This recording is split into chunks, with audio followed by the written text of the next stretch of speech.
Symbud Myntri Rangbah ubadai kami yaka District Council uba Preston Tensong ula Kyrshan yaka Rai Jingpynjlan yaka Samoi Treikam jangka KHADC bat JHADC ba Bnai hakaba ula kam bakim dan Jingtiang banyakun ia ka election. Katkum uba Preston ula ong baki hap hapo ka 6 schedule bat ki kendon an ki ong ba ulat ban Jingpynjlan ia ka Samoi Treikam jongki DC Hameglaya lada kakam kadawa ka ba amdei ban palat ia ka Khadc Bnai.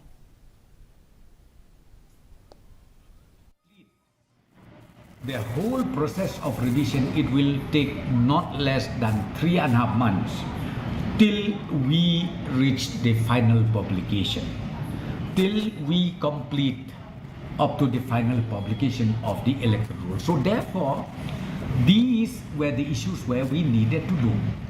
That's why we have to extend it for another 6 months' time. Daki spa